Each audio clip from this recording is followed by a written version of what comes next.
আমি যিবোৰ প্ৰিফিক্স আছিলে সেই প্ৰিফিক্সবোৰৰ কথা পঢ়িছিলোঁ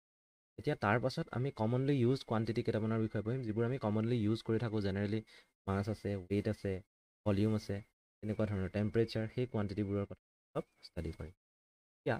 মাছ আৰু ৱেইট কেমেষ্ট্ৰিত আমি প্ৰায় কৈ থাকোঁ মলিকুলাৰ মাছ মলিকুলাৰ ৱেইট তাত আমাৰ ডিফাৰেঞ্চ নথকা নিচিনা লাগে কিন্তু ফিজিক্সত যদি আমি চাবলৈ যাওঁ মাছ আৰু ৱেইটৰ মাজত এটা হিউজ ডিফাৰেঞ্চ আছে মাছ মানে এটা কনষ্টেণ্ট হয় ৱেইটটো এটা কনষ্টেণ্ট নহয় ৱেইট এটা ফ'ৰ্চ হয় গতিকে মাছ আৰু ৱেইট মানে কিনো সিহঁতৰ ডিফাৰেঞ্চটো ক'ত আমি সেই কথাটো জানিম মাছ আৰু ৱেইট ইয়াত দুটা কলম কৰা আছে দুইটাৰ কাৰণে হয়নে গতিকে মাছ এটা ফিজিকেল কোৱান্টিটি হয় মাছ মানে হয় কি actually mass is the amount of matter present in a substance কিবা এটা বস্তু আছে ধৰি লোৱা এটা আইচৰ কিউব ল'লোঁ এইটো এটা আইচৰ কিউব এতিয়া আইচ কিউবটোত এমাউণ্ট অফ মেটাৰ কিমান আছে মানে টোটেল ৱাটাৰৰ এমাউণ্টটো কিমান আছে সেইটোৱে হৈছে কি তোমাৰ এই কিউবটোৰ বা আইচ কিউবটোৰ mass of a substance is constant মাছটো কনষ্টেণ্ট হয় ধৰি লোৱা এইখন পৃথিৱীৰ ছাৰ্ফেচখন আৰ্থ ছাৰ্ফেচৰ ওপৰত তুমি ৰৈ আছা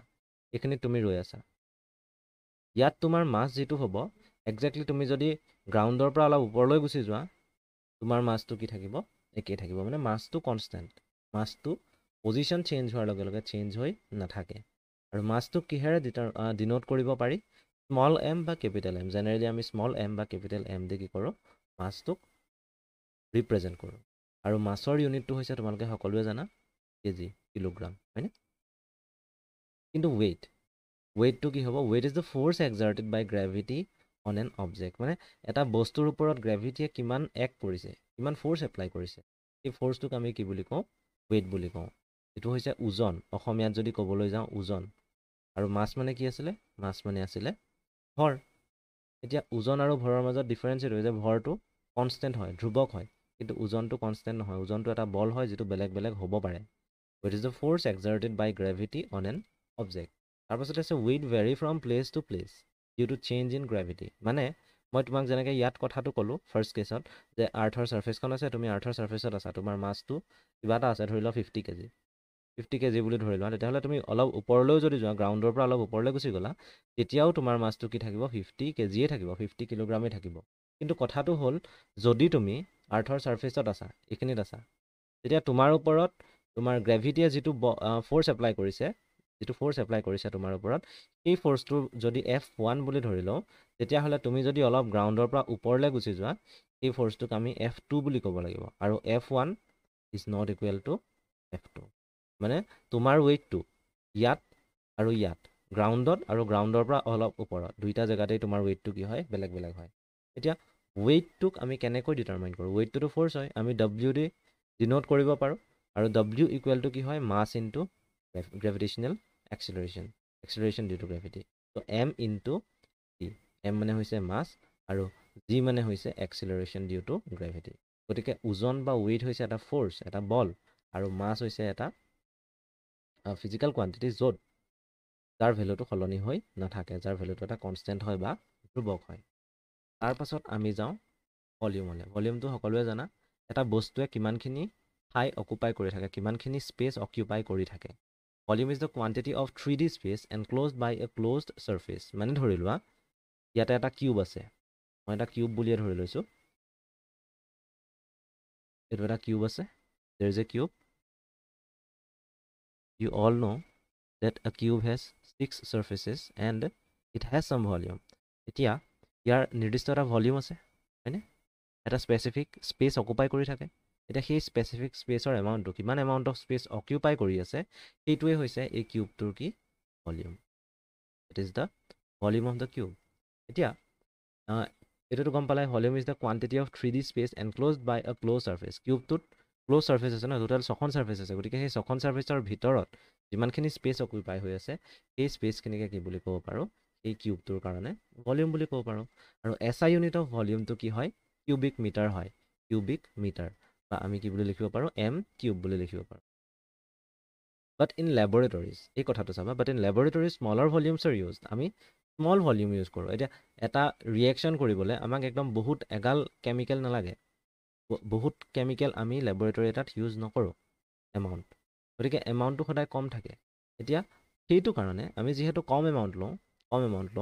hence the volume is often denoted in centimetre cube or decimetre cube যিহেতু আমি কম এমাউণ্ট ইউজ কৰোঁ মানে এনেকুৱা কথাটো ছাপ'জ তোমাৰ এটা ৰিয়েকশ্যনৰ কাৰণে এলকহল লাগে এতিয়া তুমি এলকহল একদম বোলে 100 মিলিলিটাৰ লৈ পেলাই কৰিছা ৰিয়েকশ্যনটো সেইটো নহয় এলকহলৰ এমাউণ্টটো যিমান কম ল'ব পাৰোঁ আমাৰ কাৰণে সিমানেই ভাল কাৰণ কেমিকেল বহুত বেছি ইউজ কৰিব নোৱাৰি কেমিকেলৰ অপচয় ঘটাব নোৱাৰি বা ৱেষ্ট কৰিব নোৱাৰি গতিকে 100 মিলিলিটাৰ নলৈ যদি সেই ৰিয়েকশ্যনটোত আমি 1 মিলিলিটাৰ ল'লেও হয় তেতিয়াহ'লে আমি প্ৰিফাৰ কৰিম যে আমি 1 মিলিলিটাৰহে লওঁ 100 মিলিলিটাৰ নলওঁ গতিকে 100 মিলিলিটাৰটো বহুত ডাঙৰ এটা ভলিউম আছিলে কিন্তু 1 মিলিলিটাৰ যেতিয়া হৈ গ'ল সেই ভলিউমটো কম হৈ গ'ল হয়নে আৰু এনেকুৱা ভলিউমৰ ক্ষেত্ৰত আমি মিটাৰ কিউব ইউজ নকৰি পেলাই কি ইউজ কৰিব পাৰোঁ আমি চেণ্টিমিটাৰ কিউব বা ডেচিমিটাৰ কিউব ইউজ কৰিব পাৰোঁ খালি SI যোনটো ইউনিট আছে সেইটো অবভিয়াছলি মিটাৰ কিউব হয় এতিয়া আমি যাওঁ নেক্সট ডেনচিটি মানে জানা এমাউণ্ট অফ ছাবষ্টেঞ্চ বা ইউনিট ভলিউম 1 ইউনিট ভলিউমত কিমান ছাবষ্টেঞ্চ প্ৰেজেণ্ট আছে কল ডেনচিটি ইয়াতে ধৰি লোৱা এই কিউবটোৰ কথাকে কৈছোঁ এইটো এটা কিউব হয় আৰু এই কিউবটোৰ ধৰি লোৱা ভলিউমটো 2 মিটাৰ কিউব ঠিক আছে আৰু এই কিউবটোত টোটেল মাছ আছে ধৰি লোৱা মই ধৰিছোঁ 5 কেজি 5 নালাগে ধৰি লোৱা 50 কেজি ঠিক আছে 50 কেজি ধৰিছোঁ এতিয়া আমি দুটা বস্তু জানো ইয়াৰ ভলিউমটো জানো আৰু ইয়াৰ কি জানো আমি মাছটো জানো এমাউণ্ট অফ মেটাৰটো জানো আৰু কিমান স্পেচ অকুপাই কৰি আছে সেইটো জানো এইটো হৈছে মাছ আৰু এইটো হৈছে ভলিউম কথাটো হ'ল এতিয়া আমি ডেনচিটি কেনেকৈ উলিয়াম 2 মিটাৰ কিউবত কিমান আছে 50 কেজি আছে 1 মিটাৰ কিউবত কিমান মাছ আছে সেইটোৱে হ'ব কি ডেনচিটি গতিকে 2 মিটাৰ কিউবত যদি 50 কেজি আছে চ' অবভিয়াছলি 1 মিটাৰ কিউবত কিমান হ'ব এইটো যেতিয়া হাফ হৈ গ'লে ফালেও হাফ হ'ব মানে 25 কেজি বুজি পালা গতিকে সেইকাৰণে আমি ডেনচিটিটো কি বুলি লিখিব পাৰোঁ মাছ ডিভাইডেড বাই ভলিউম কি কৰিলোঁ আমি ইয়াত 25টো পাবলৈ 50/2 কৰা নাই জানো মানে মাছক আমি ভলিউমেৰে ডিভাইড কৰিছোঁ গতিকে মাছটো আছিলে 50 আৰু ভলিউমটো আছিলে 2 মিটাৰ কিউব আছিলে আৰু এইফালে আছিলে কিমান 50 কেজি আছিলে গতিকে 50/2 আমি পালোঁ 25 আৰু কেজি পাৰ মিটাৰ মানে 1 মিটাৰ কিউবত 25 কেজি আছে সেইটোৱে এইটো বুজাইছে যে যদি 2 মিটাৰ কিউব আছে ভলিউমটো তেতিয়াহ'লে তাত অবভিয়াছলি 50 কেজি আছে আৰু ডেনচিটিৰ SI ইউনিটটো হৈছে কিলোগ্ৰাম পাৰ মিটাৰ কিউব এতিয়া আৰু এটা কথা চাবা আমি ভলিউমৰ কথা যে কৈছোঁ ভলিউমৰ ইউনিটটো মিটাৰ কিউব বুলি কৈছোঁ এতিয়া ভলিউমটো বেচিক ইউনিট হয় নে ডিৰাইভড ইউনিট হয় সেই কথাটো আমি জানিব লাগিব is volume a basic unit or is it a derived unit হয় নে নহয় ডিৰাইভড ইউনিট হ'বলৈ হ'লে তাত কি কৰিব লাগিব সেই বেচিক ইউনিটবোৰ ইউজ কৰিব লাগিব আৰু বেচিক ইউনিট তোমালোকে পাইছিলা মই যদি আগৰ শ্লাইডবোৰ দেখুৱাওঁ তেতিয়া তোমালোকে চাবা ইয়াত পাইছিলা এইখিনি 7 বেচিক ইউনিট আমাৰ বেচিক ইউনিট 7টা আছে আৰু সেই 7টা ইউনিটৰ পৰা আমি কি কৰিব পাৰোঁ ডিফাৰেণ্ট টাইপছ অফ ইউনিট আমি বনাব পাৰোঁ এই কথাটো হ'ল তাত মিটাৰ কিউব আছিলে ন ভলিউমৰ SI ইউনিটটো মিটাৰ কিউব আছিলে গতিকে যদি মিটাৰ কিউব হয় সেই মিটাৰ কিউবটো ক'ৰ পৰা আহিছে সেই মিটাৰ কিউবটো আহিছে লেন্থৰ পৰা হয়নে গতিকে আমাৰ যিটো আমি ইউনিট ইউজ কৰিছোঁ ভলিউমটো হৈছে এটা derived unit it is a derived unit আৰু ডিৰাইভড ইউনিটত আমি কোনটো বেচিক ইউনিট ইউজ কৰিছোঁ ইয়াত মিটাৰ ইউজ কৰিছোঁ ন গতিকে মিটাৰ বা লেন্থৰ বেচিক ইউনিটটো ইউজ কৰিছোঁ বা লেন্থ ইউনিটটো আমি ইউজ কৰিছোঁ বেচিক ইউনিট আমি লেন্থ হিচাপে ইয়াত ইউজ কৰিছোঁ ভলিউমত তেনেকৈ ডেনচিটিত দুটা আছে ন এটা কেজি আছে কেজিটো আহিলে কোনটো বেচিক ইউনিটৰ পৰা মাছৰ পৰা আৰু যোনটো মিটাৰ কিউব আহিছে সেই মিটাৰ কিউবটো আহিছে লেন্থৰ পৰা গতিকে ইয়াত দুটা ইউনিট সোমাই আছে বুলি ক'ব পাৰোঁ দুটা বেচিক ইউনিট সোমাই আছে বুলি ক'ব পাৰোঁ এটা হৈছে মাছৰ আনটো হৈছে লেন্থৰ ঠিক আছে তাৰপাছত যাওঁ আমি টেম্পাৰেচাৰটো তোমালোকক মিৰ্জা ছাৰেও কৈছিলে ফিজিক্সৰ ক্লাছত যে temperature is a physical quantity that measures hotness and coldness of an object এটা বস্তু কিমান গৰম হয় বা কিমান ঠাণ্ডা হয় তাৰ মেজাৰমেণ্ট কৰিবলৈ আমি টেম্পাৰেচাৰ হয়নে ঠিক আছে টেম্পাৰেচাৰে খালি এনাৰ্জি নিদিয়ে টেম্পাৰেচাৰে তোমালোকক ছাৰে সেইটো কথাও কৈছিলে যে হিট আৰু হটনেছ আৰু কোল্ডনেছ ডিফাৰেঞ্চ আছে হটনেছ এণ্ড কোল্ডনেছ এইটোত বহুত ডিফাৰেঞ্চ আছে হিট হৈছে এটা এনাৰ্জি হয় heat is a form of energy electricity যেনেকৈ এনাৰ্জি হয়, হিটটো এটা এনাৰ্জি হয়। এতিয়া আমি টেম্পাৰেচাৰৰ পৰা ডাইৰেক্টলি হিট মেজাৰ নকৰোঁ। টেম্পাৰেচাৰে আমাক দিয়ে এটা বস্তু কিমান গৰম হৈ আছে বা কিমান ঠাণ্ডা হৈ আছে। যেনেকৈ তোমালোকৰ জ্বৰ উঠিলে বা আজিকালি তোমাৰ কি কৰা হয়, টেম্পাৰেচাৰৰ কাৰণে থাৰ্মোমিটাৰ ইউজ কৰা হয়, ডিজিটেল থাৰ্মোমিটাৰ, হয়নে? গতিকে টেম্পাৰেচাৰেদি কি কৰা হয়, একচুৱেলি এটা বস্তুৰ কিমান ঠাণ্ডা বা কিমান গৰম সেইটো মেজাৰ কৰে। There are 3 common scales to measure temperature. Temperature measure কৰিবলৈ আমি কি কৰোঁ, 3টা কমন স্কেল ইউজ কৰোঁ। 3টা কমন স্কেল ইউজ কৰোঁ। সেই কমন স্কেল কেইটা হৈছে চেলচিয়াছ স্কেল, ফাৰেনহাইট স্কেল আৰু কেলভিন স্কেল। ফাৰেনহাইট স্কেলত এটা বস্তু থাকিলে ডিগ্ৰী ফাৰেনহাইট ইউজ কৰে। ইয়াত মই অকল এফ বুলি লিখি থৈছোঁ। অকল এফ নহয়, তাত ডিগ্ৰী চাইন এটা আহিব। ডিগ্ৰী চাইন এটা তোমালোকে দিব লাগিব। গতিকে তাত হ'ব ডিগ্ৰী ফাৰেনহাইট হ'ব। যেনেকৈ ডিগ্ৰী চেলচিয়াছত আমি কি কৰোঁ, ডিগ্ৰীটো ইউজ কৰোঁ ন। এনেকৈ ফাৰেনহাইটত কি হ'ব, ডিগ্ৰী ফাৰেনহাইটটো আমি ইউজ কৰিব লাগিব। সেই চাইনটো দিব লাগিব, ডিগ্ৰী চাইনটো। ডিগ্ৰী চাইনটো ক'ত আহে তোমালোকে জানে, এফটো আছে, এফটোৰ আগত ওপৰত দিব লাগিব। এনেকৈ লিখিব লাগিব, ইয়াত এইটো ভুল হৈ আছে, এইটো তোমালোকে চেঞ্জ কৰি ল'বা। তাৰপাছতে কেলভিন স্কেলত খালি আমি ডিগ্ৰী ইউজ নকৰোঁ। মানে মই যদি কওঁ যে এটা বস্তুৰ টেম্পাৰেচাৰ 231 ডিগ্ৰী কেলভিন, তেতিয়াহ'লে ভুল, কিন্তু এইটো নহয়, এইটো ভুল, দিছ ইজ ৰং। যদি কওঁ মই 231 degree Celsius, okay, it is true. যদি কওঁ মই 231 ডিগ্ৰী ফাৰেনহাইট, ঠিক আছে, ডিগ্ৰী আমি ইউজ কৰিব পাৰোঁ, চেলচিয়াছতো পাৰোঁ, ফাৰেনহাইটতো পাৰোঁ, কিন্তু কথাটো হ'ল কেলভিনত আমি ইউজ নকৰোঁ। যদি আমি 231 ডিগ্ৰী কেলভিন বুলি কৈ দিওঁ তেতিয়া ভুল হ'ব। গতিকে তোমালোকে সদায় কেলভিনৰ আগত ডিগ্ৰীটো ইউজ নকৰিবাই। এতিয়া চাওঁ আমি এই স্কেল কেইটাৰ মাজৰ ৰিলেশ্যনটো কি, চেলচিয়াছ স্কেল, ফাৰেনহাইট স্কেল আৰু কেলভিন স্কেল, ইহঁতৰ মাজত ৰিলেশ্যনটো কি, যিটো তোমালোকে ক্লাছ 9তো পাইছিলা। তোমালোকে ক্লাছ 9ত এই কথাটো পাইছিলা। তাৰ আগতে এইটো লিখা আছে, এইটো চাই লোৱা এবাৰ। Thermometers with Celsius scales are calibrated from 0 degree centigrade to 100 degree centigrade. মানে চেলচিয়াছ স্কেলত জেনেৰেলি মেজাৰমেণ্টটো ক'ৰ পৰা হয়, 0 ডিগ্ৰী চেলচিয়াছৰ পৰা হয় 100 ডিগ্ৰী চেলচিয়াছলৈকে।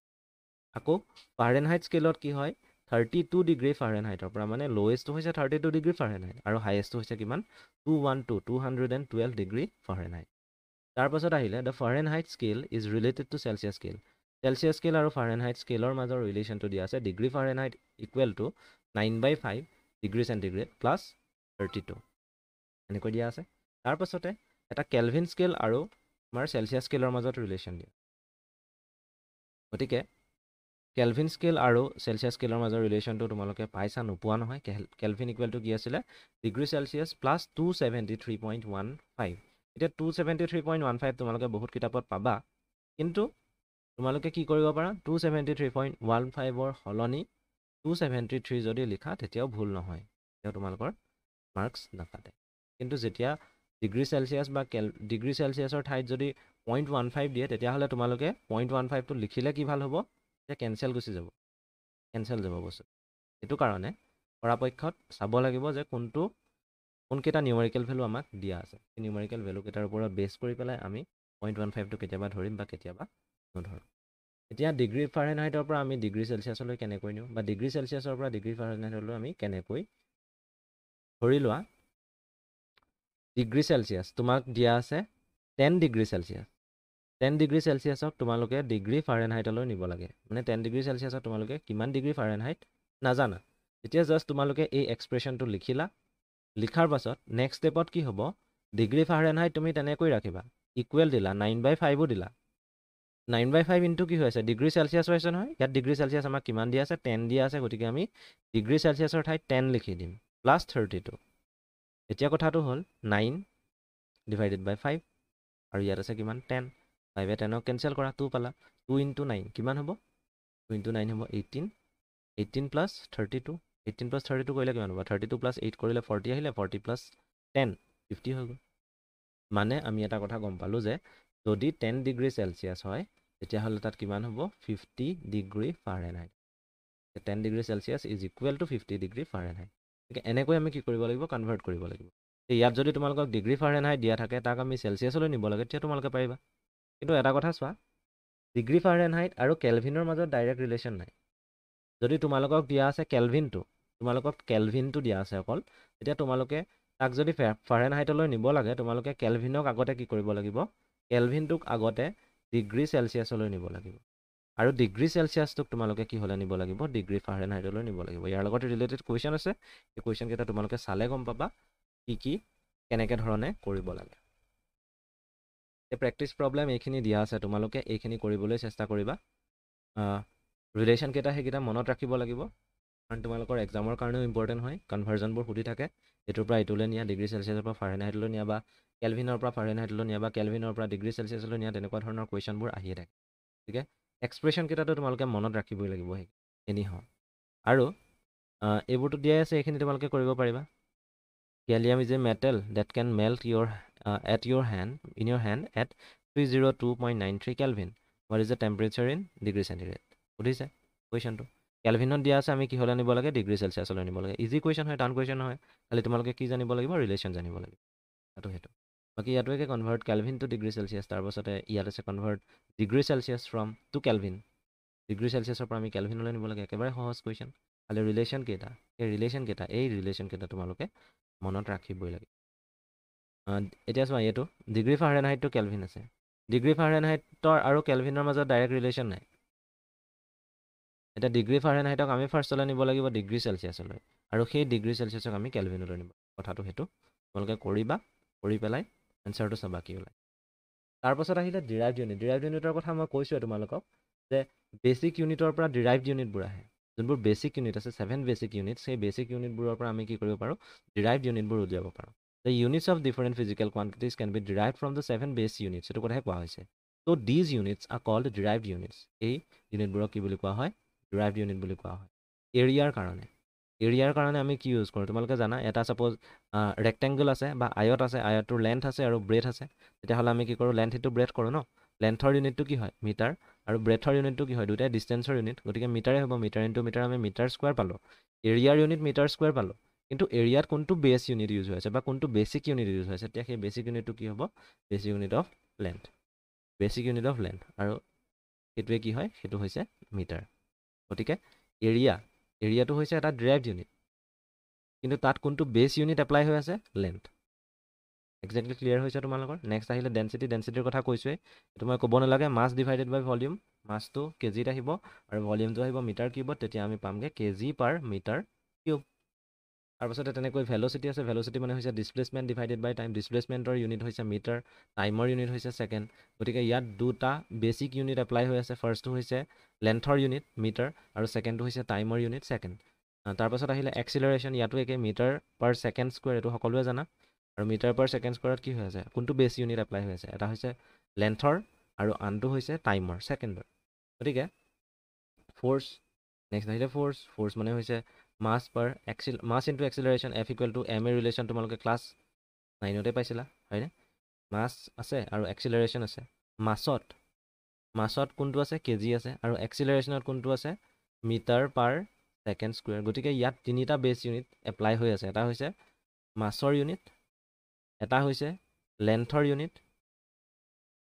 আৰু আনটো হৈছে টাইমৰ ইউনিট সেইকাৰণেই কোৱা হয় যে বেছ ইউনিটবোৰ ইউজ কৰি পেলাই আমি কি কৰিব পাৰোঁ ডিৰাইভড ইউনিটবোৰ উলিয়াব পাৰোঁ তাৰপাছত আহিলে প্ৰেছাৰত জানা ফ'ৰ্চ পাৰ এৰিয়া হয় কিমান পাৰ এৰিয়াত আমি কিমান ফ'ৰ্চ এপ্লাই কৰিছোঁ সেইটোৱে হৈছে প্ৰেছাৰ এতিয়া প্ৰেছাৰত কি থাকিব ফ'ৰ্চ মানে জানে ফ'ৰ্চটো কিহত আহিব ফ'ৰ্চটো এইটো K G metre per second square হয়নে এইটো ফ'ৰ্চৰ ইউনিট হৈ গ'ল আৰু এৰিয়াৰ ইউনিট জানে পাৰ মিটাৰ স্কুৱেৰ আৰু চিম্প্লিফাই যেতিয়া কৰিম মিটাৰ আছে তলত মিটাৰ স্কুৱেৰ আছে চ' মিটাৰ ইনভাৰ্চ হৈ যাব মিটাৰ টু দি পাৱাৰ -1 কেজিটো তেনেকেই থাকিব ছেকেণ্ড টু দি পাৱাৰ -2 তেনেকেই থাকিব গতিকে ইয়াতো একেই ইয়াত এপ্লাই হৈ আছে মাছৰ লগতে লেন্থৰ আৰু লগতে টাইমৰ বহুত ইজি হয় এইখিনি এতিয়া চাবা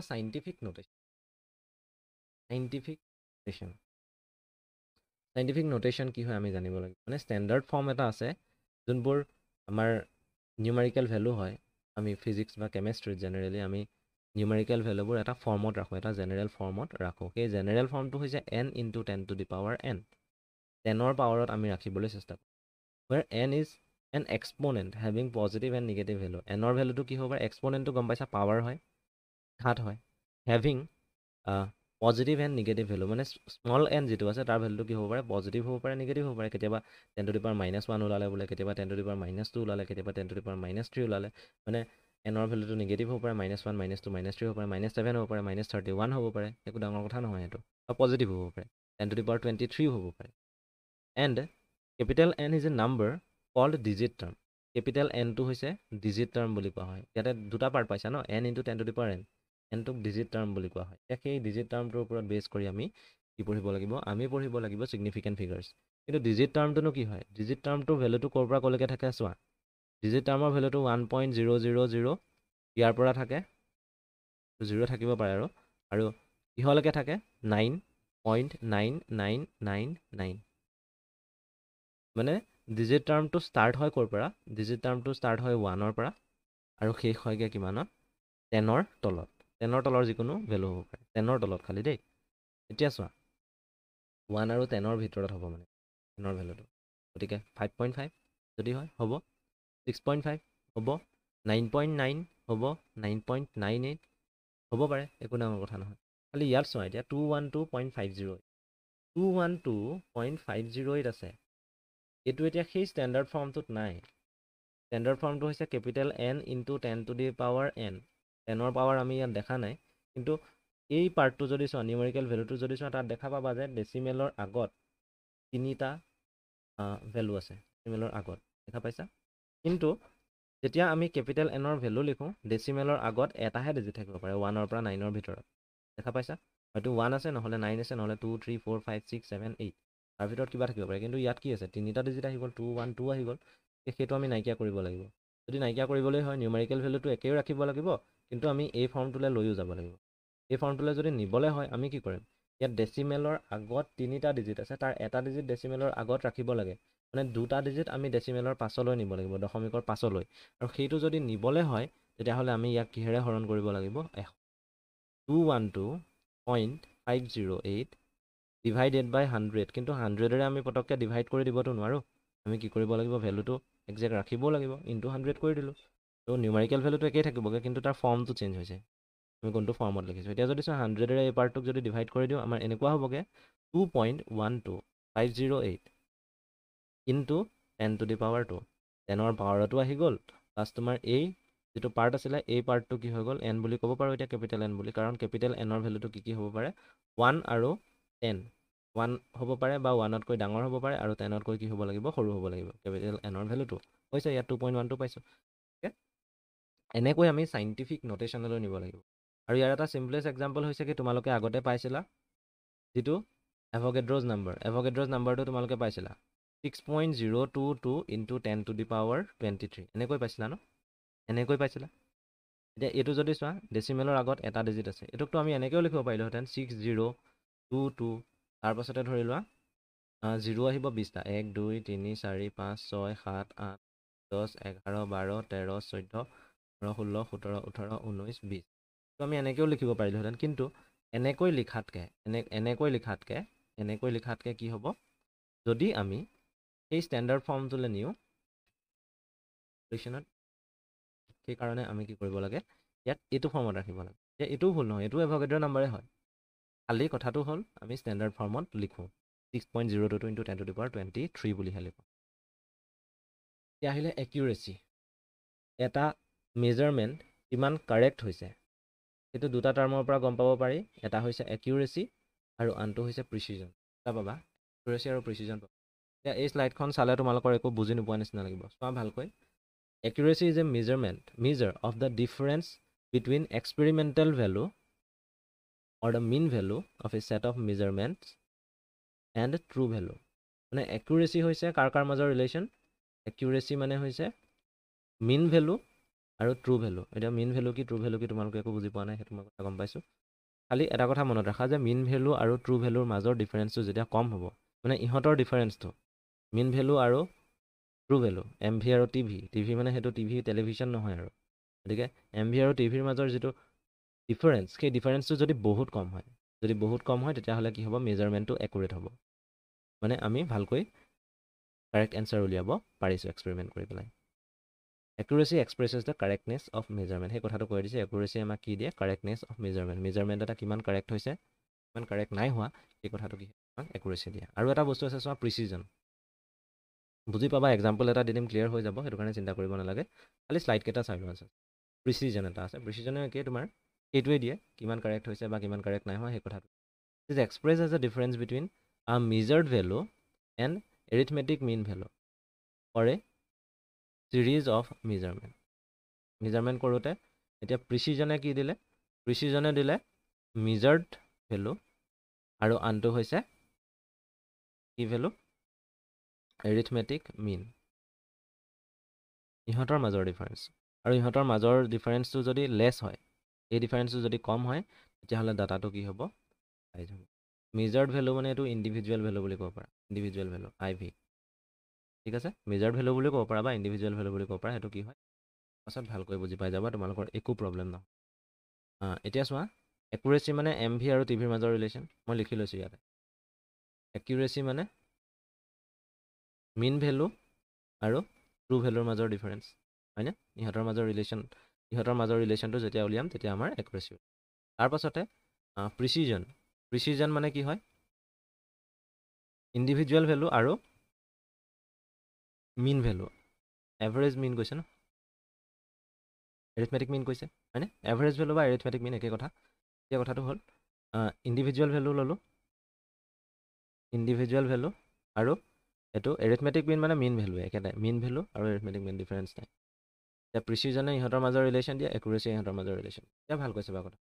taking a case where true value is 2 gram, মানে এটা কেছ লৈছোঁ, এটা বস্তুৰ মেজাৰমেণ্ট কৰিলোঁ, এটা সৰু বস্তু এটা আছিলে, ধৰা কিবা এটা সৰু বাকচ এটা আছিলে, সেই বাকচটোৰ মেজাৰমেণ্ট কৰিলোঁ, আৰু সেই বাকচটোৰ মেজাৰমেণ্ট কৰি পেলাই তাৰ একচুৱেলি একজেক্ট ভেলুটো আমি গম পাওঁ যে 2 গ্ৰাম হয়, তাৰ মাছটো 2 গ্ৰাম, ঠিক আছে। কিন্তু এতিয়া মই কেইজনমান ষ্টুডেণ্টক দিলোঁ সেই কথাটোকে কৰিবলৈ, সেই কামটোকে কৰিবলৈ মই ষ্টুডেণ্ট কেইজনমানক দিলোঁ, student A, student B, student C, তিনিজনে কৰিছে, প্ৰত্যেকজনে দুবাৰ কৰিলে। A দুবাৰ কৰিছে, মেজাৰমেণ্ট 1 এবাৰ ল'লে, আকৌ 2 এবাৰ লৈছে। প্ৰথমবাৰ কৰোঁতে A কি পালে, 1.95 পালে মাছটো, দ্বিতীয়বাৰ কৰোঁতে কি পালে, 1.93 পালে। মেজাৰমেণ্ট কৰি গৈ আছে, দুটা কৰিলে, দুটা কৰি ফাৰ্ষ্টৰটোত কিমান পালে, 1.95 পালে, আৰু ছেকেণ্ডটোত পালে 1.93। এতিয়া ফাৰ্ষ্টতে চাওঁ মিনটো কি হয়, এভাৰেজ ভেলুটো কি হয়, আমি দুইটা ভেলু ল'ব লাগিব, সিহঁতক যোগ কৰিব লাগিব, 2ৰে ডিভাইড কৰিব লাগিব, হয়নে? 1.95 প্লাছ 1.93 কৰি পেলাই আমি 2ৰে ডিভাইড কৰিম, তেতিয়া আমি কিমান পাম, 1.94 পাম। এই বস্তুটো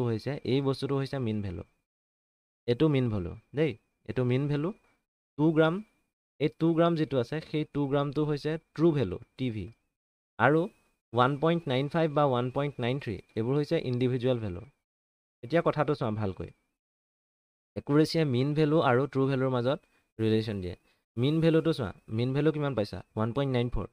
আৰু ট্ৰু ভেলু কিমান, 2 গ্ৰাম, গতিকে এটা হিউজ ডিফাৰেঞ্চ আছে ন, 2 গ্ৰাম আৰু 1.94, 2.00 আৰু 1.94, যদি ডিফাৰেঞ্চটো উলিয়াওঁ তেতিয়া অলমষ্ট 0.06 ওলাব, এটা হিউজ ডিফাৰেঞ্চ আছে। 0.06 আমাৰ কাৰণে যদিও কম নহয়,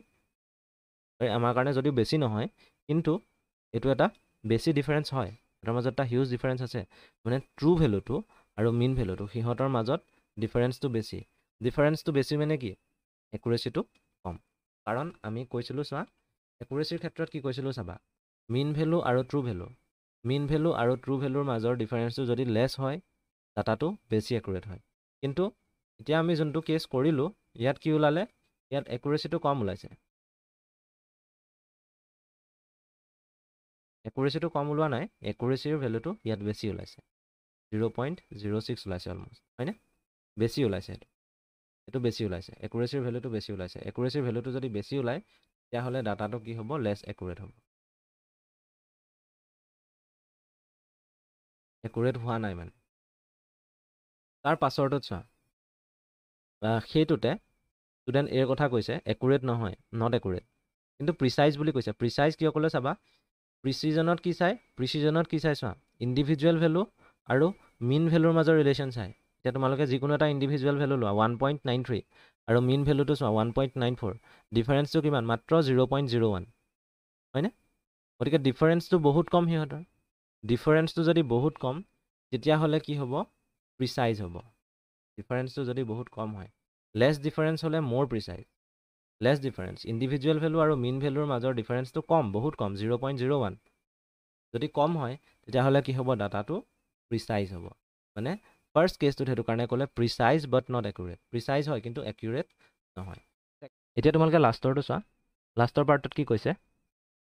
চি দিয়া আছে ন চিৰ কাৰণে দিয়া আছে চি ষ্টুডেণ্টটোৰ কাৰণে কি দিয়া আছে মেজাৰমেণ্ট 1 দিয়া আছে 2.01 মেজাৰমেণ্ট 2 দিয়া আছে 1.99 এতিয়া কথাটো হ'ল ইয়াত কি হ'ব এতিয়া তোমালোকে চিৰ কাৰণে চোৱা এটা ভেলু দিয়া আছে 2.01 এটা হৈছে 1.99 এতিয়া ট্ৰু ভেলু আৰু মিন ভেলু আৰু ট্ৰু ভেলুৰ মাজত যেতিয়া চাম মিন ভেলু আৰু ট্ৰু ভেলুটো হৈছে 2 গ্ৰাম আৰু মিন ভেলুটো হৈছে 2 গ্ৰাম গতিকে কি হয় একুৰেট হ'ব একুৰেট আৰু লগতে প্ৰিচাইজ হ'বনে নহয় চোৱা ইয়াত 2.01 আছে ইয়াত 1.99 আছে ইয়াত 2 আছে 2ৰ ওচৰা ওচৰি 1.99টোৰ ওচৰত আকৌ 2ৰ ওচৰা ওচৰি যদি চাওঁ এইটোৰ ওচৰত 2.01টোৰ ওচৰত গতিকে কি হ'ব প্ৰিচাইজো হ'ব মানে লাষ্টৰটো প্ৰিচাইজো হয় আৰু একুৰেটো হয় তাৰ পাছত এইটো চোৱা ছিগনিফিকেণ্ট ফিগাৰৰ কথা আহিলে ছিগনিফিকেণ্ট ফিগাৰৰ কথা কেনেকৈ আহিব চাবা Suppose we are taking the length of a thread and we got it as 27.2 metre মানে থ্ৰেড এডালৰ আমি কি কৰিছোঁ থ্ৰেড বা সূতা এডালৰ আমি লেন্থ জুখিছোঁ দৈৰ্ঘ্যটো জুখি পেলাই আমি কিমান পাইছোঁ 27.2 মিটাৰ এতিয়া সেই 27.2 মিটাৰটোত কেইটামান চাৰ্টেইন ডিজিট আছে কেইটামান একুৰেট ডাউটফুল ডিজিট আছে চাৰ্টেইন আৰু একুৰেট ডিজিট আৰু কেইটামান ডাউটফুল ডিজিট 27 সেইকেইটা হৈছে চাৰ্টেইন আৰু 0.22 হৈছে ডাউটফুল কেলে হয় চাবা এডাল ধৰি লোৱা থ্ৰেডডাল ঠিক আছে এডাল ৰছীডাল আৰু লেন্থটো আছে আৰু এফালৰ পৰা এডাল তোমাৰ হেৰি হয় এডাল স্কেল বুলি ধৰা এতিয়া স্কেলডালৰ এই পইণ্টটো আৰু এই পইণ্টটো এইটো হৈছে তোমাৰ 27.2 আৰু এই পইণ্টটো হৈছে 27.3 এতিয়া সেই পইণ্টৰ মাজত 27.2 আৰু 27.3ৰ মাজত থাকিলে ন ৰছীডাল 0ৰ পৰা আহিছে এইফালে 0 আছে ধৰা 0ৰ পৰা আহিছে এইটো 0 এতিয়া কথাটো হ'ল 0ৰ পৰা এইখিনিলৈকে আহিছে এই পইণ্টটো এতিয়া স্কেলডালত যদি চাওঁ 27.2 নহয় 27.3ও নহয় কিন্তু আমি কি লিখিলোঁ 27.2 বুলি লিখিলোঁ গতিকে 27টোতো কাৰেক্ট হয় 27 থাকিবই লাগিব কিন্তু পইণ্ট 2 যে আছে ডেচিমেলৰ পাছত যোনটো ডিজিট থাকিলে সেই ডিজিটটোত আমাৰ এতিয়াও ডাউট আছে কেলে ডাউট আছে কাৰণ এই যিডাল হেৰি হৈছে থ্ৰেড আছে থ্ৰেডডালৰ লেন্থটো এই 27.2 আৰু 27.3ৰ মাজতহে আছে গতিকে আমি এইটো 27.3ও ধৰি ল'ব পাৰোঁ বা 27.2ও ধৰি ল'ব পাৰোঁ সেইকাৰণে এই লাষ্টৰ ডিজিটটো কি হৈ থাকে ডাউটফুল ডিজিট হৈ থাকে গতিকে এটা নিউমাৰিকেল ভেলু এই যিটো নিউমাৰিকেল ভেলু সেই নিউমাৰিকেল ভেলুটো দুটা পাৰ্ট হৈছে এটা পাৰ্ট হ'ব চাৰ্টেইন আৰু একুৰেট ডিজিটছ আৰু আনটো পাৰ্ট হ'ব ডাউটফুল ডিজিট এতিয়া চাৰ্টেইন আৰু একুৰেট ডিজিট লগতে ডাউটফুল ডিজিট ইহঁতক মিলাই পেলাই কি পাওঁ আমি ছিগনিফিকেণ্ট ফিগাৰ পাওঁ খালি ডাউটফুল ডিজিট কোনটো ল'ব লাগিব অকল ফাৰ্ষ্টটো প্ৰথম ডাউটফুল ডিজিটটো ছেকেণ্ড ডাউটফুল ডিজিট ল'লে নহ'ব আৰু কি থাকিব লাগিব অল চাৰ্টেইন ডিজিট যিকেইটা চাৰ্টেইন ডিজিট সেইকেইটাটো থাকিবই লগতে এটা ডাউটফুল ডিজিট থাকিব লাগিব তেতিয়া আমি কি পাম ছিগনিফিকেণ্ট ফিগাৰটো পাম এতিয়া তোমালোকৰ আৰু ক্লিয়াৰ হ'ব যেতিয়া তোমালোকে ৰুলবোৰ পঢ়িবলৈ চেষ্টা কৰিবা rules for determining significant figures all non zero' digits are significant মানে এটা নিউমাৰিকেল ভেলু দিয়া আছে ইয়াত 3.132 ইয়াত যিবোৰ নন জিৰ' ডিজিট প্ৰত্যেকটো নন জিৰ' ডিজিটেই কি হয় 3.132 এতিয়া 3132 গোটেইকেইটা কি হয় নন জিৰ' হয়নে 3টো নন জিৰ' 1টো নন জিৰ' মানে জিৰ'ৰ সমান নহয় গতিকে প্ৰত্যেকটো নন জিৰ' ডিজিটেই কি হ'ব ছিগনিফিকেণ্ট হ'ব গতিকে ইয়াত যদি চাবলৈ যাওঁ এই নিউমাৰিকেল ভেলুটোত এই ভেলুটোত আমি কেইটা ছিগনিফিকেণ্ট ফিগাৰ পাম আমি টোটেল 4টা পাম বা ছিগনিফিকেণ্ট ডিজিট আমি 4টা পাম বা ছিগনিফিকেণ্ট ফিগাৰ আমি 4টা পাম তাৰপাছতে 4.1 আছে 4.1 ইয়াত নন জিৰ' ডিজিট দুটা আছে সেইটো কাৰণে ইয়াত ছিগনিফিকেণ্ট ফিগাৰ কেইটা হ'ব দুটা হ'ব 9.32 ইয়াত তিনিটা ডিজিট আছে 932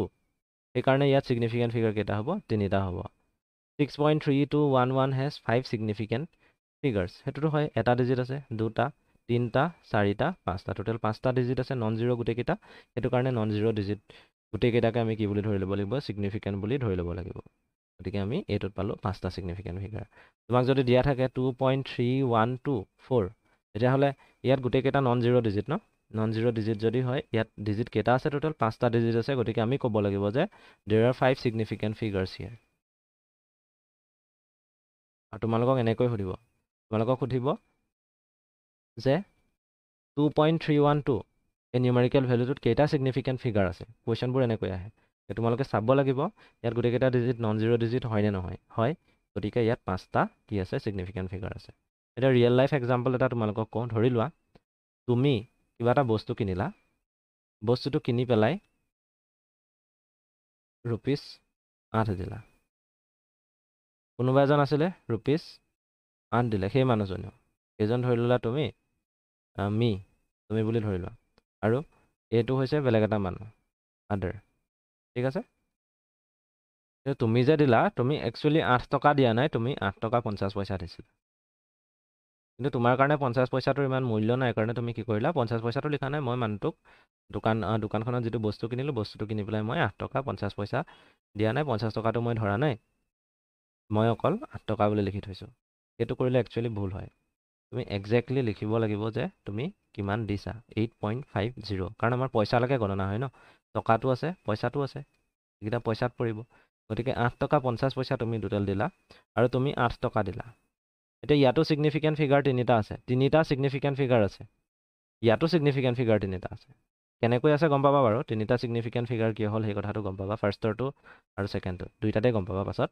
খালি আমি কি হ'ব যদি 8 লিখি থৈ আহোঁ 8 লিখি থ'লে ভুল হ'ব কেলৈ ভুল হ'ব কাৰণ 8ৰ পাছত পইচাটো আমি এতিয়াও গম পোৱা নাই তুমি 8 বুলি লিখিলা কিন্তু তুমি 8.00 দিছা নে তুমি 8.25 দিছা নে তুমি 8.50 দিছা আমি গম নাপাওঁ সেই কথাটো কিন্তু তুমি যেতিয়া লিখিবা যে আই হেভ গিভেন ₹8.50 তেতিয়া আমি গম পাম যে হয় তুমি 8 টকা 50 পইচাই দিছা তাতকৈ 1 পইচাও কম দিয়া নাই 1 পইচাও বেছি দিয়া নাই কথাটো সেইটো গতিকে বাকী ৰুলখিনি আমি পঢ়োঁ বাকী ৰুলখিনি পঢ়িলে আৰু ক্লিয়াৰ হ'ব ছেকেণ্ডটো চোৱা all zeros between two non-zero digits are significant all zeros between two non-zero digits are significant দুটা non-zero ডিজিটৰ মাজত থকা জিৰ'বোৰ ছিগনিফিকেণ্ট তিনিটো নন জিৰ' হয় একটো নন জিৰ' হয় এতিয়া 3 আৰু 1ৰ মাজত জিৰ' আছে তেতিয়া সেই জিৰ'টোক আমি কি বুলি ধৰিব লাগিব ছিগনিফিকেণ্ট বুলি ধৰিব লাগিব গতিকে তিনিটোতো ছিগনিফিকেণ্ট হয় নন জিৰ'বোৰ ছিগনিফিকেণ্ট আমি ফাৰ্ষ্ট পইণ্টটোতে পালোৱেই 1টো ছিগনিফিকেণ্ট হয় নন জিৰ' কিন্তু সেই নন জিৰ' কেইটাৰ মাজত থকা যিটো জিৰ' সেই জিৰ'টো ছিগনিফিকেণ্ট সেইকাৰণে ইয়াত ছিগনিফিকেণ্ট ফিগাৰ কেইটা আছে বুলি ক'ম আমি তিনিটা ছিগনিফিকেণ্ট ফিগাৰ আছে বুলি ক'ম তাৰপাছত চোৱা 8.005 8টো নন জিৰ' 5টো নন জিৰ' সিহঁতৰ মাজত দুটা জিৰ' আছে মই কৈছোঁ যে দুটা নন জিৰ' ডিজিটৰ মাজত যিমানটাই জিৰ' নাথাকক কিয় প্ৰত্যেকটো জিৰ'কে আমি ছিগনিফিকেণ্ট ফিগাৰ বুলি ধৰিম গতিকে 8টো ছিগনিফিকেণ্ট হয় 0টো ছিগনিফিকেণ্ট হয় A0টো ছিগনিফিকেণ্ট হয় A5টো ছিগনিফিকেণ্ট হয় গতিকে ইয়াত আমি ছিগনিফিকেণ্ট ফিগাৰ কেইটা পালোঁ আমি পাইছোঁ 4টা দেৰ আৰ 4 ছিগনিফিকেণ্ট ফিগাৰ্ছ পূৰা ক্লিয়াৰ হৈছে একো ডাউট নাই তোমালোকৰ তাৰপাছত চোৱা তাৰপাছত এই পইণ্টটো চোৱা 3.00200 তিনিটো ছিগনিফিকেণ্ট 9টো ছিগনিফিকেণ্ট 2টো ছিগনিফিকেণ্ট হয়নে নন জিৰ'বোৰ ছিগনিফিকেণ্ট হয় এতিয়া এই জিৰ'বোৰ ক'ত আছে এই জিৰ' দুটা যদি চোৱা 2 আৰু 9ৰ মাজত 2টো ছিগনিফিকেণ্ট 9টো ছিগনিফিকেণ্ট নন জিৰ' ডিজিট হয় মানে 2টো এটা নন জিৰ' ডিজিট আৰু 9টো এটা নন জিৰ' ডিজিট তাৰপাছতে 3টো এটা নন জিৰ' ডিজিট 2টো এটা নন জিৰ' ডিজিট গতিকে 3 আৰু 2ৰ মাজত থকা জিৰ' কেইটা আৰু 2 আৰু 9ৰ মাজত জিৰ' থকা বা আমি যদি এনেকৈও চাওঁ 3 আৰু 9ৰ মাজত থকা গোটেইকেইটা জিৰ' গোটেইকেইটা ছিগনিফিকেণ্ট হয় সেইকাৰণে ইয়াত ছিগনিফিকেণ্ট ফিগাৰ কেইটা হ'ব 1 2 3 4 5 6 7 গতিকে 7টা ছিগনিফিকেণ্ট ফিগাৰ পাইছোঁ আৰু ইয়াত এনেকৈ কোৱা হৈছে all zeros between two non zero' digits দুটা নন জিৰ' ডিজিটৰ মাজত থকা জিৰ'বোৰ ছিগনিফিকেণ্ট হয় আমি এনেকৈ ক'ব পাৰোঁ 2 significant figures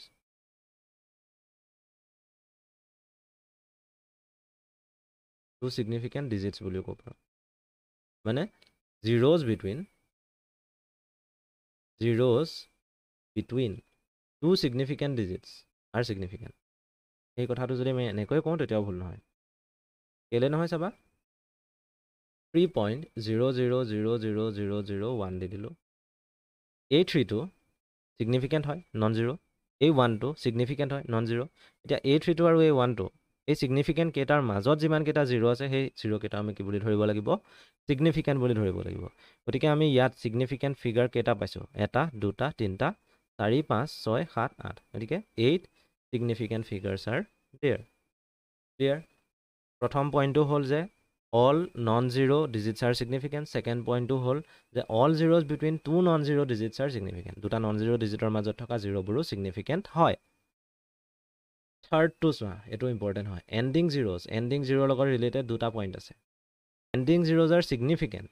only when they follow' the two conditions. এই দুইটা কণ্ডিশ্যন ফ'ল' কৰিব লাগিব, তেতিয়াহে ছিগনিফিকেণ্ট হ'ব। Must be after decimal. যদি জিৰ'টো লাষ্টত থাকে, এণ্ডিং জিৰ' মানে লাষ্টত থকা ডিজিট হ'বই লাগিব, লাষ্টত থকা জিৰ'। ইয়াত চোৱা, জিৰ'টো লাষ্টত আছে, ইয়াতো লাষ্টত আছে, ইয়াতো লাষ্টত আছে, ইয়াতো লাষ্টত আছে, ইয়াতো লাষ্টত আছে জিৰ'খিনি। গতিকে কোনখিনি ছিগনিফিকেণ্ট হয়, কোনখিনি ছিগনিফিকেণ্ট নহয় আমি জানিব লাগিব। মাষ্ট বি আফটাৰ ডেচিমেল হ'ব লাগিব, ডেচিমেলৰ পাছত থাকিবই লাগিব সেইটো জিৰ', তেতিয়াহে আমি ছিগনিফিকেণ্ট বুলি ধৰিম।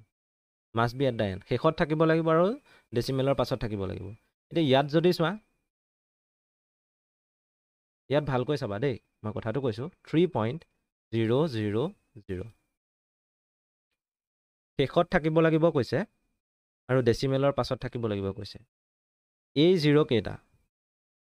কেইটা ডেচিমেলৰ পাছত আছে, হয়নে? গতিকে ডেচিমেলৰ পাছত থকাটোতো ফুলফিল হৈ গ'ল, মাষ্ট বি আফটাৰ ডেচিমেল সেইটোতো ফুলফিল কৰি আছে। গতিকে এই জিৰ' কেইটা সেই পইণ্টটোৰ পৰা চাবলৈ গ'লে ছিগনিফিকেণ্ট হ'ব লাগে। কিন্তু must be at the and বুলি কৈছে, must be at the and বুলি কোৱাৰ লগে লগে এই জিৰ'টো পৰিলে অকল, এই দুটাটো নাই পৰা। গতিকে এই জিৰ' দুটা ছিগনিফিকেণ্ট হ'ব নালাগে। কিন্তু কথাটো হ'ল, আমি অলপ আগত যিটো পইণ্ট পঢ়িলোঁ, point number 2, all zeros between two non zero' digits বা all zeros between two significant digits are significant. দুটা ছিগনিফিকেণ্ট ডিজিটৰ মাজত থকা জিৰ'বোৰ কি হ'ব, ছিগনিফিকেণ্ট হ'ব। অৰ্থাৎ এই তিনিটোতো ছিগনিফিকেণ্ট হয়েই। এই লাষ্টৰ জিৰ'টোৱে কি কৰি আছে, ইয়াৰ দুটা পইণ্ট মানি আছে, ফাৰ্ষ্ট পইণ্ট, ছেকেণ্ড পইণ্ট। ডেচিমেলৰ পাছতো আছে আৰু সি লাষ্টতো আছে। গতিকে তিনিটো ছিগনিফিকেণ্ট হয়, জিৰ'টোও ছিগনিফিকেণ্ট হয়। তেতিয়াহ'লে সেই দুটা ছিগনিফিকেণ্টৰ মাজত থকা এই জিৰ' কেইটাও কি হ'ব লাগিব, ছিগনিফিকেণ্ট হ'ব লাগিব। সেইকাৰণে এই যিটো নিউমাৰিকেল ভেলু আছে, এই নিউমাৰিকেল ভেলুটোত আমি ছিগনিফিকেণ্ট ফিগাৰ কেইটা পাইছোঁ, 4টা পাইছোঁ। ত' দেয়াৰ আৰ 4 ছিগনিফিকেণ্ট ফিগাৰ্ছ। এনেকৈ চাব লাগিব, আমি গোটেই পইণ্টখিনি জানিব লাগিব,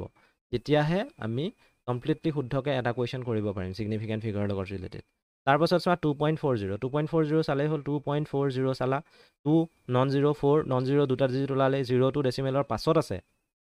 আৰু জিৰ'টো শেষত আছে। সেইকাৰণে 2.40 ইয়াত কি হ'ব, ইয়াত তিনিটা ছিগনিফিকেণ্ট ফিগাৰ আছে। Therefore 2.40 has 3 significant figures. তাৰপাছত চোৱা 2.3000 ইয়াতো ছেইম কণ্ডিশ্যন, 2 3 মই লিখিয়ে লৈছোঁ, 2.3000 2 নন জিৰ' 3 নন জিৰ' দুইটা ছিগনিফিকেণ্ট হয়, লাষ্টৰ জিৰ' ডেচিমেলৰ পাছত আছে আৰু শেষত আছে, এইটো কি হ'ব, ছিগনিফিকেণ্ট হয়। আৰু 2 বা 3ৰ মাজত ধৰি লোৱা 3 আৰু এই লাষ্টৰ জিৰ'টো দুইটাই ছিগনিফিকেণ্ট, 3টো ছিগনিফিকেণ্ট, লাষ্টৰ জিৰ' ছিগনিফিকেণ্ট, মানে এই ছিগনিফিকেণ্ট ফিগাৰ কেইটাৰ মাজত থকা জিৰ' কেইটাও কি হ'ব লাগিব, ছিগনিফিকেণ্ট হ'ব লাগিব। সেইকাৰণে ইয়াত থকা গোটেইকেইটা ডিজিটেই কি হয়, ছিগনিফিকেণ্ট হয়। আৰু সেইকাৰণেই আমি ইয়াত ছিগনিফিকেণ্ট ফিগাৰ কেইটা পাম, আমি পাম 5 significant figures. There are 5 significant figures. লাষ্টত 420 420 420 420। এতিয়া এইটোত কি হ'ব, এইটো সহজ, চোৱা ভালকৈ চাবা, 420 আছে, 420। ইয়াত কথাটো হ'ল, ইয়াত দুইটা অবে হৈ আছে নাই, দুইটা ৰুল মানি চলিছে নাই। মাষ্ট বি আফটাৰ ডেচিমেল, ডেচিমেলৰ পাছত আছেনে জিৰ'টো, ডেচিমেলৰ পাছত নাই। Must be at the end, এণ্ডত আছে বাৰু, কিন্তু ডেচিমেলৰ পাছত নাই। সেইকাৰণে এই জিৰ'টোক ছিগনিফিকেণ্ট বুলি ধৰিব নোৱাৰোঁ। যদিও আমাক 420 দিয়া আছে, 420ত আমি কেইটা ছিগনিফিকেণ্ট ফিগাৰ পাম, অনলি 2 ছিগনিফিকেণ্ট ফিগাৰ্ছ। বিকজ তাত থকা জিৰ'টো ডেচিমেলৰ পাছত নাই, সি লাষ্টত আছে যদিও ডেচিমেলৰ পাছত নাই। সেইটো কাৰণে আমি ক'ব নোৱাৰোঁ যে ইয়াত তিনিটা ছিগনিফিকেণ্ট ফিগাৰ আছে। আমি ক'ম ইয়াত দুটা ছিগনিফিকেণ্ট ফিগাৰ আছে, আৰু সেই ফিগাৰ কেইটা হৈছে প্ৰথমটো 4 আৰু ছেকেণ্ডটো হৈছে 2। তাৰপাছত চোৱা 34000 কি হ'ব, 34000 এইটোৰ কিমানটা ছিগনিফিকেণ্ট ফিগাৰ আছে তোমালোকে ক'বা। ইয়াত থকা জিৰ' কেইটা চোৱা, ফাৰ্ষ্টতে মই কৈ দিছোঁ বাৰু তোমালোকক, 3টো ছিগনিফিকেণ্ট হয়, 4টো ছিগনিফিকেণ্ট হয়, লাষ্টত জিৰ' আছে, কিন্তু সেই জিৰ'টো ডেচিমেলৰ পাছত নাই, এইটো ছিগনিফিকেণ্ট নহয়। তেতিয়া এইটো যদি ছিগনিফিকেণ্ট নহয়, তেতিয়াহ'লে এই জিৰ' কেইটা ছিগনিফিকেণ্ট হ'ব জানো, কুৱেশ্যনটো সেইটো হ'বনে নহয়, তোমালোকে নিজে ভাবাচোন, ভাবি পেলাই কোৱা। তেতিয়া তোমালোকে এই কুৱেশ্যনটো কৰিবা, ঠিক আছে। এইকেইটাটো বুজি পালা ভালকৈ, প্ৰব্লেম একো নাই। এতিয়া তোমালোকে লাষ্টৰ কুৱেশ্যনটো কৰিবা, সহজ হয়, একো টান নহয়, খালি তোমালোকে ৰুল গোটেইকেইটা এপ্লাই কৰিবই লাগিব। তাৰপাছত চোৱা, initial zeros are not significant. Initial জিৰ'বোৰক আমি ছিগনিফিকেণ্ট বুলি ধৰিব নোৱাৰোঁ, ডেচিমেলৰ পাছত থাকক বা নাথাকক। ডেচিমেলৰ পাছত আছে এইকেইটা ন, এইকেইটা ডেচিমেলৰ পাছত আছে এই জিৰ'টো, গতিকে ইনিচিয়েল জিৰ' হয়, মানে ইয়াৰ আগত আৰু ছিগনিফিকেণ্ট ফিগাৰ নাই। এই জিৰ' কেইটা বা এই জিৰ'টো ইহঁতৰ আগত আৰু ছিগনিফিকেণ্ট ফিগাৰ নায়েই। সেইকাৰণে আমি কি বুলি ক'ব পাৰোঁ যে এই জিৰ'কেইটা ছিগনিফিকেণ্ট নহয়, অৰ্থাৎ 4 ইয়াত থকা এই 4 এই দুটা ডিজিটহে আমি ছিগনিফিকেণ্ট বুলি ধৰিব পাৰোঁ। সেইটো কাৰণে ইয়াত কোৱা হৈছে যে 4 and 2 these two are only significant figures, therefore we are getting only 2 significant figures here. দুটা significant figure হে আমি পাইছোঁ। 0.1050 0.1050 যদি চোৱা 0টো একদম ফাৰ্ষ্টত আছে, তাৰ আগত একো ছিগনিফিকেণ্ট ফিগাৰ নাই, পাছত আছে। যদি দুটা ছিগনিফিকেণ্ট ফিগাৰৰ মাজত 0টো থাকিলেহেঁতেন তেতিয়াহ'লে সি ছিগনিফিকেণ্ট হ'লহেঁতেন, কিন্তু নাই। গতিকে এই 0টো ছিগনিফিকেণ্ট নহয়। 1050 এতিয়া 0 পইণ্ট আছিলে দেই, চোৱা 0.1050 0টো একেবাৰে ফাৰ্ষ্টত আছে, ছিগনিফিকেণ্ট নহয়, এইটো ছিগনিফিকেণ্ট নহয়। 1টো ছিগনিফিকেণ্ট হয়, 5টো ছিগনিফিকেণ্ট হয়, মানে 1 আৰু 5ৰ মাজত থকা 0টো কি হ'ব, ছিগনিফিকেণ্ট হ'ব, এইটো ছিগনিফিকেণ্ট হ'ব। আৰু লাষ্টৰ 0টো কি হয়, ই শেষত আছে, লগতে ই ডেচিমেলৰ পাছতো আছে, সেইটো কাৰণে এইটো ছিগনিফিকেণ্ট হ'ব। সেইকাৰণে আমি কি পাম, ইয়াত ছিগনিফিকেণ্ট ফিগাৰ পাম আমি 4টা। তাৰ পাছত চোৱা 0.300452 3 ছিগনিফিকেণ্ট 00 ছিগনিফিকেণ্ট হয়, কেলৈ হয় গম পাইছে, 452 গোটেইকেইটা ছিগনিফিকেণ্ট। সেইটো কাৰণে আমি ইয়াত ছিগনিফিকেণ্ট ফিগাৰ কেইটা পাইছোঁ, 6টা পাইছোঁ। ফাৰ্ষ্টৰ 0টো ছিগনিফিকেণ্ট নহয়, কেলৈ নহয়, কাৰণ তাৰ আগত আৰু এটা ছিগনিফিকেণ্ট ফিগাৰ নাই। যদি আগত এটা থাকিলেহেঁতেন তেতিয়া হৈ গ'লহেঁতেন। ইয়াত চোৱা 0.003002 এই 0কেইটা ছিগনিফিকেণ্ট হ'বনে, 0.03 0.03002 0.03002 এই 0কেইটা ছিগনিফিকেণ্ট হ'ব জানো? এই 0কেইটা ছিগনিফিকেণ্ট নহয়। কেলৈ নহয়, কাৰণ ইহঁতি দুটা বেলেগ বেলেগ ছিগনিফিকেণ্ট ফিগাৰৰ মাজত সোমাই থকা নাই। ইহঁতৰ পাছত 3 আছে, কিন্তু ইহঁতৰ আগত একো নাই। সেইটো কাৰণে ইহঁত দুটা ছিগনিফিকেণ্ট নহয়। 3টো ছিগনিফিকেণ্ট হয়, নন জিৰ', 2টো ছিগনিফিকেণ্ট হয়, নন জিৰ', আৰু সিহঁতৰ মাজত থকা 0কেইটাও সেইটো কাৰণে কি হ'ব, ছিগনিফিকেণ্ট হ'ব। গতিকে আমি ছিগনিফিকেণ্ট ফিগাৰ কেইটা পাম, আমি পাম 4টা ছিগনিফিকেণ্ট ফিগাৰ। তাৰপাছত power of 10 R not significant, মানে পাৱাৰ অফ 10 এই পাৰ্টটো ধৰা নহয়। ইয়াত আমি কেইটা ছিগনিফিকেণ্ট ফিগাৰ পাম, 2.4, দুটা আছে ন, নন জিৰ', সেইটো কাৰণে ইয়াত পাম আমি দুটা ছিগনিফিকেণ্ট ফিগাৰ। তাৰপাছত 3.0 আছে, 3.0 3টো নন জিৰ' হয়, গতিকে ছিগনিফিকেণ্ট হ'ব। 0টো ডেচিমেলৰ পাছত আছে আৰু শেষত আছে, সেইটো কাৰণে এইটো ছিগনিফিকেণ্ট হ'ব। 10⁻⁻7টো আমি নধৰোঁ, গতিকে আমি কি পাম, 2 ছিগনিফিকেণ্ট ফিগাৰ্ছ। একজেক্টলি ক্লিয়াৰ হ'ল তোমালোকৰ? ডাউট নাই? ঠিক আছে, আমি এতিয়া ইয়াৰ পাছলৈ এইকেইটাক চাইণ্টিফিক নটেশ্যনত এক্সপ্ৰেছ কৰিব। এই কুৱেশ্যনকেইটা তোমালোকলৈ হোমৱৰ্ক হিচাপে থাকিল। তোমালোকে কুৱেশ্যনকেইটা কৰিবা, কৰি পেলাই PDF বনাবা। PDF বনাই পেলাই ইগনাইট কোচিং যিটো এপ আছে, আমাৰ যিটো এপ্লিকেশ্যন আছে, এই এপ্লিকেশ্যনটোৰ এছাইনমেণ্টত গৈ পেলাই ছাবমিট কৰিবা। মই এছাইনমেণ্টটো ক্ৰিয়েট কৰি থ'ম, ঠিক আছে? তোমালোকে কৰিবা ভালকৈ। চাইণ্টিফিক নটেশ্যন মানে কি, n × 10⁻n এই এক্সপ্ৰেশ্যনটো, এই ফৰ্মটোলৈ আমি নিব লাগে। ধৰি লোৱা 8008 আছে, 8008, এইটোতো n × 10⁻n ফৰ্মত নাই, nৰ ভেলুটো কি হ'ব লাগিব, 1 আৰু 10ৰ ভিতৰত থাকিব লাগিব, হয়নে? গতিকে 8.008 সেইটো কি কৰিম, আমি ডিভাইড কৰিম 1000ৰে। 3টা 0 আছে, সেইটো কাৰণে ডেচিমেলটো ইয়াত আহি যাব, কিন্তু আমি 1000ৰে কি কৰিব লাগিব, মাল্টিপ্লাই কৰি থ'ব লাগিব, যাতে নিউমেৰিকেল ভেলুটো একে থাকে। এতিয়া এই পাৰ্টটোত হৰণ কৰাৰ পাছত, ডিভাইড কৰাৰ পাছত কি পাম, 8008 ডিভাইডেড বাই 1000, মানে 8.008 পাম। ইনটু কি হ'ব, 1000 আছে, 1000ক আমি কি বুলি লিখিব পাৰোঁ, 10⁻³ বুলি লিখিব পাৰোঁ। এইটো হ'ব ইয়াৰ চাইণ্টিফিক নটেশ্যন। গতিকে ইয়াৰ প্ৰত্যেকটো কুৱেশ্যন তেনেকৈ কৰিব লাগিব। তোমালোকে ছল্ভ কৰিবা, ছল্ভ কৰি পেলাই ছাবমিট কৰিবা। তাৰপাছত আহিলে state the numbers of significant figures in each of the following. এইখিনিত কৰিব লাগে ছিগনিফিকেণ্ট ফিগাৰ কি কি আছে, বহুত সহজ হয়। তোমালোকে ৰুলখিনি জানিলাই, ৰুলখিনি জনাৰ পাছত একো প্ৰব্লেম থাকিবই নালাগে। যদি প্ৰব্লেম আছে আকৌ এবাৰ চাবা, কোনখিনিত প্ৰব্লেম আছে মোক জনাবা, মই তোমালোকক ক্লিয়াৰ কৰাই দিম, ঠিক আছে?